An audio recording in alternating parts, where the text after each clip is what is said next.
Hey guys, NDTV here with some more Pokemon Crystal. Last episode we got ourselves a new team member, and I also deposited a Pokemon off screen because we're gonna be catching ourselves another team member. But first, you know what? We're just going to go over here to the Battle Tower. This is a new addition in Crystal, and it's a bit different than how the Battle Tower and other battle facilities are in later generations. I mean, some of the rules are the same. Like, you choose 3 Pokemon, they have to be different species, they cannot be holding the same item. I mean, those are the same, but in the Battle Tower here in Crystal,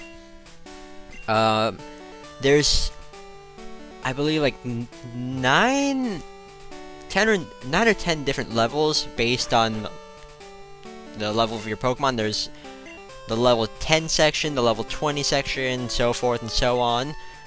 And I believe for every 7 battles you win, you get an item, which is decent, I guess. Oh, this guy snuck out of work. Good job. Oh yeah, also in Heart Gold and Soul Silver, the Battle Tower also has the... It's not the Battle Tower anymore, it's the Battle Frontier. I mean, the Battle Tower is included, but that's the remake. And it's the same Battle Tower from... or same Battle Frontier from Platinum. But anyways, yeah, I mentioned the rules, and something that's different than the other battle facilities is that you can use Pokemon like Mewtwo. Because in the later generations, you can't do that because Mewtwo is too good. So, yeah. It's interesting. And I'm not going to be taking part in the Battle Tower in this game just because it's not really that interesting. I mean, it is, but it's not really worth it for me.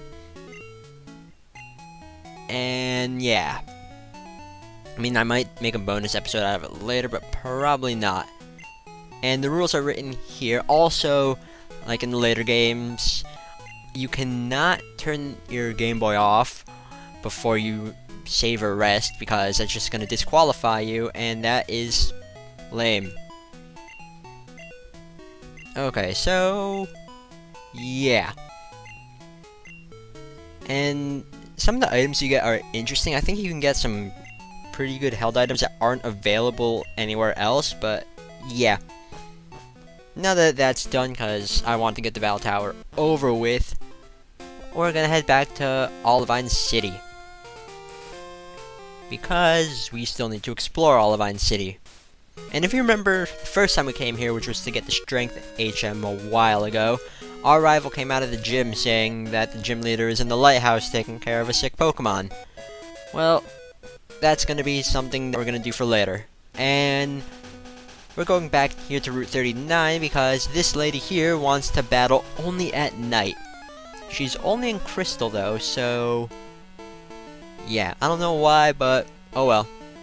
Oh, Jamie. Okay. Okay, Jamie. It's funny, because I know a Jamie with that exact same spelling for his name. He's a Game Guru 51, he's a pretty cool guy. But yeah, I just found that kind of funny. Sounds a bit desynced. Oh well. Okay, yeah, she gives you nothing for beating her, so I don't know why this trainer was included, but more experience, I guess. Okay, now we can actually get on with exploring Violet City. Olivine City. They have the same music. I confused them. Oh well. And there's quite a few interesting things to grab here. First off, there's this guy. And he is going to be giving us the Good Rod. Wow, that really does sound decent. But yeah, the Good Rod, now we can catch some new Pokemon, and some new Pokemon we can find here in Olivine City, in this area of Olivine City at least. There's Corsola, which can only be found morning and day. It's a bit gimmicky to use. I mean, it doesn't evolve, it's a rock water. Personally, I don't like Corsola that much. And then next up is Staryu, which can only be found at night with the Good Rod. Staryu, very good when it evolves. You need a Water Stone to evolve, but once it's fully evolved, it is really good. I mean, its move pool is pretty nice. It's very fast, and it gets rapid spin in this generation to repel spikes. Starmie is just an overall really good Pokemon that I recommend, and I don't know if it's overused in 6th gen, but I know in 5th gen it was. And, like, it's been overused for at least 5 generations, maybe 6. That just shows how good it is. NK, that's a Pokemon. But anyways, there's a trainer, NPC, whatever. Yeah, there's an NPC in this city, even though it's a small city, who is going to be asking for a trade. It's this guy here. He's going to ask for a Krabby for his Voltorb. Voltorb, it's a fast Pokemon, but other than that, it has nothing really going for it, so, eh. Oh, and this NPC talks about the Whirl Islands. Bad kids are taken to the islands as punishment. That sounds a bit too extreme. Yeah. That is just abuse right there. And right over here, this is the lighthouse. I won't be going to it yet, but it's there, and that's where the gym leader is. So let's just head down here, and this leads to the fast ship SS Aqua, and this area here has its own table for wild Pokemon. So yeah, let's go over that, because one of my team members is here. Okay, first off, out of the 2 new Pokemon we could find here, there's Shelder, which we could find with the Good Rod. These can only be found with the Good Rod, just letting you know. Yeah, Shelder, it's pretty defensive. I went over it before as a Cloyster when I was fighting that one trainer a couple episodes ago, but Shelder, very defensive, but when it evolves into Cloyster, it's not really that good at being defensive because of its Ice type. So yeah. And then the next Pokemon, I'll wait till I find it because, yeah. But back to Shelder, because I just found a Shelder. Yeah, Shelder, it's not until later generations, like more specifically 5th generation, where it gets really better, because it has access to a move called Shell Smash, and it has an ability called Skill Link. But in this generation, no, that doesn't happen. And fishing, I'm not really fishing that much. I mean, I fish the Shelder. So, yeah, but this area, the fast ship SS Aqua, we can't go there yet because we don't have a pass for it, but we will eventually. Oh, wild Pokemon. Sweet. And this wild Pokemon is Chinchou. This thing that looks weird. It is next team member Chinchou.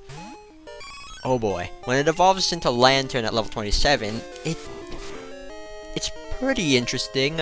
Has a lot of HP, and it's a water electric type, which is very unique. And it can learn things like Surf, Thunderbolt, which is very helpful, and Ice Beam, so it can do the Bolt Beam combo like Starmie can, which is a very good combo for type coverage, but it also resists those types. Yeah, it resists the Bolt Beam combo, so that's pretty good. And it can do things like Paralyze with Thunder Wave, so yeah, I recommend Chinchou, and it's pretty cool. So yeah, I'm gonna be catching this one for my team, or I already caught it for my team, and I will name it Luminous, because it's a bright Pokemon thing.